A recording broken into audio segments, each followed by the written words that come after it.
only students zone. Please like, subscribe and share. स्वागत है दोस्तों आप सभी का आज के इस सेशन में। दोस्तों आज हम करने वाले हैं विजयनगर साम्राज्य से संबंधित कुछ महत्वपूर्ण प्रश्न। दोस्तों यदि आप हमारे चैनल पर नए आए हैं तो प्लीज़ हमारे चैनल को सब्सक्राइब करें और वीडियो को ज़्यादा से ज़्यादा शेयर करें। तो चल रहे हैं दोस्तों आज के पहले प्रश्न की ओर। आज का जो हमारा पहला प्रश्न है कि 1336 में विजयनगर साम्राज्य की स्थापना किसने की थी। तो दोस्तों 1336 में विजयनगर साम्राज्य की स्थापना हरिहर एवं बुक्का के द्वारा किया गया था। ये दोनों दोस्तों भाई थे और 5 भाइयों के परिवार में से ही 2 थे। दोस्तों विजयनगर का जो शाब्दिक अर्थ होता है वो होता है जीत का शहर। क्या होता है दोस्तों? जीत का शहर। दोस्तों हरिहर एवं बुक्का की बात करें तो हरिहर एवं बुक्का ने विजयनगर की स्थापना विद्यारण्य संत से आशीर्वाद प्राप्त कर की थी।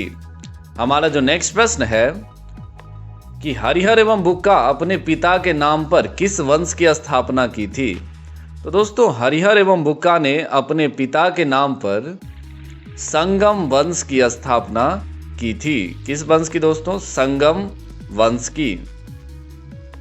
दोस्तों अगर विजयनगर की बात करें तो विजयनगर साम्राज्य की जो राजधानी थी वो थी हम्पी और विजयनगर साम्राज्य के खंडहर तुंगभद्रा नदी पर स्थित है और इसकी राजभाषा जो थी दोस्तों वो थी तेलुगु।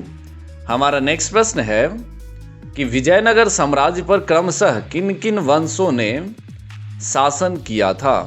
तो दोस्तों इसका जो सही उत्तर है वो है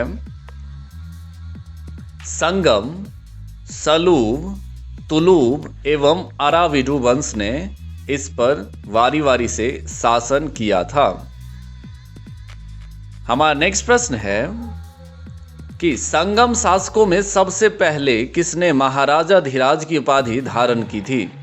तो दोस्तों महाराजा धीराज की उपाधि धारण करने वाला संगम वंश का जो पहला शासक था वह था हरिहर द्वितीय। कौन था दोस्तों? हरिहर द्वितीय। हमारा नेक्स्ट प्रश्न है कि इटली यात्री निकोली कांटी किसके शासन काल में आया था। तो दोस्तों निकोली कांटी जो था वो इटली का यात्री था और यह विजयनगर की यात्रा पर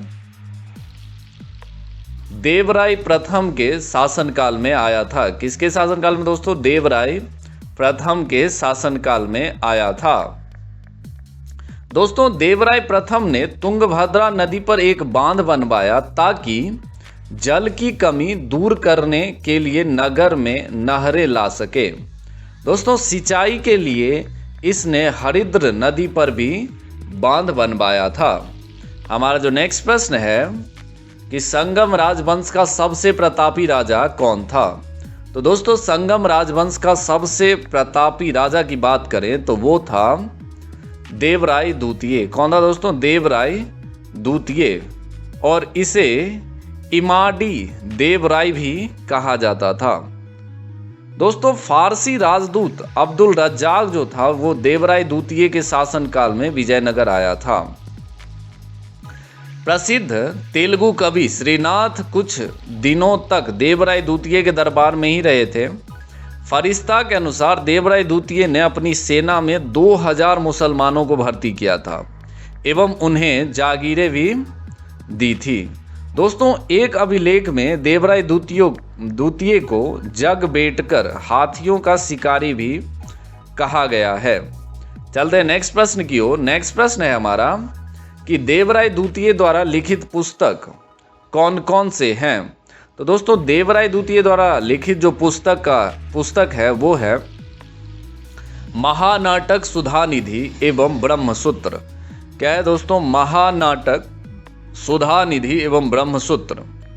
दोस्तों मल्लिकार्जुन को प्रौढ़ देवराय भी कहा जाता है। हमारा नेक्स्ट प्रश्न है कि सालूब वंश का संस्थापक की स्थापना किसने की थी? तो दोस्तों सालुब वंश की स्थापना सालुब नरसिंह ने की थी। किसने की थी दोस्तों? सालुब नरसिंह ने, जिसने 1485 से 1506 तक इस पर राज किया था। हमारा नेक्स्ट प्रश्न है कि तुलुब वंश की स्थापना किसने की थी? तो दोस्तों तुलुब वंश का जो शासनकाल था वो था 1505 से 1565 ईस्वी तक, और इसकी स्थापना वीर नरसिंह ने की थी। किसने की थी दोस्तों? वीर नरसिंह ने की थी। हमारा नेक्स्ट प्रश्न है कि तुलुब वंश का महान शासक कौन था? तो दोस्तों तुलुब वंश का जो महान शासक था वो था कृष्णदेव राय। कौन था दोस्तों? कृष्णदेव राय। वह 8 अगस्त 1509 ईस्वी को शासक बना। सालुब तिम्मा कृष्णदेव राय का योग्य मंत्री एवं सेनापति था। बाबर ने अपनी आत्मकथा बाबरनामा में कृष्णदेव राय को भारत का सर्वाधिक शक्तिशाली शासक बताया है। हमारा जो नेक्स्ट प्रश्न है कि पुर्तगाली यात्री डोमिंगोस पायस किसके शासन काल में आया था? तो दोस्तों पुर्तगाली यात्री डोमिंगोस पायस जो था वो कृष्णदेव राय के शासन काल में विजयनगर आया था। हमारा नेक्स्ट प्रश्न है कि किसके दरबार में अष्टदिग्गज रहते थे? तो दोस्तों कृष्णदेव राय के दरबार में अष्टदिग्गज रहते थे जो सर्वश्रेष्ठ कवि थे। दोस्तों इसके शासनकाल में तेलुगु साहित्य का क्लासिक युग जो था वो चरमोत्कर्ष पर था। हमारा नेक्स्ट प्रश्न है कृष्णदेव राय द्वारा रचित पुस्तकों के नाम बताओ। तो कृष्णदेव राय द्वारा जो रचित पुस्तक थे दोस्तों वो थे अमुक्त माल्यद एवं जाम्बती कल्याणम। क्या थे दोस्तों? अमुक्त माल्यद एवं संस्कृत में जाम्बती कल्याणम। ये अमुक्त माल्यद जो था दोस्तों वो तेलुगु में था और जाम्बती कल्याणम जो थी वो संस्कृत में थी। हमारा नेक्स्ट प्रश्न है कि नागलपुर नगर हजारा एवं विट्ठल स्वामी मंदिर का निर्माण किसने करवाया था? तो दोस्तों इसका जो सही उत्तर है वो है कृष्णदेव राय ने। किसने करवाया दोस्तों? कृष्णदेव राय ने। दोस्तों कृष्णदेव राय की मृत्यु 1529 ईस्वी में हो गई थी। हमारा नेक्स्ट प्रश्न है कि कृष्णदेव राय ने कौन कौन सी उपाधि धारण की थी? तो दोस्तों कृष्णदेव राय ने आंध्र भोज, अभिनव भोज एवं आंध्र पितामह की उपाधि धारण की थी। दोस्तों अगर हम तुलुब वंश की बात करें तो तुलुब वंश का जो अंतिम शासक था वो सदाशिव था। कौन था दोस्तों? सदाशिव।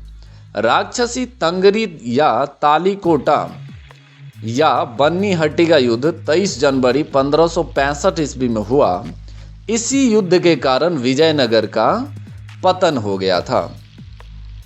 दोस्तों विजयनगर के विरुद्ध बने दक्षिण राज्यों के संघ में शामिल था बीजापुर, अहमदनगर, गोलकुंडा एवं बीदर।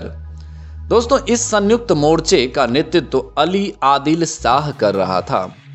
दोस्तों अगर हम तालीकोटा के युद्ध में विजयनगर का नेतृत्व राम रॉय कर रहा था और विजयनगर के राजाओं और बहमनी के सुल्तानों के हित 3 अलग अलग क्षेत्रों में आपस में टकराते थे। तुंगभद्रा के दोआब में, कृष्णा गोदावरी के कछार में और मराठवाड़ा प्रदेश में। दोस्तों तालीकोटा युद्ध के बाद सदाशिव ने तिरुमल के सहयोग से पेनुकोंडा को राजधानी बनाकर शासन करना प्रारंभ किया। अगर हम बात करें विजयनगर के चौथे राजवंश अराविडु वंश की, तो इसकी स्थापना तिरुमल ने सदाशिव को अवदस्त एवं पेनुकोंडा में किया। अराविडु वंश का अंतिम शासक रंग तृतीय था।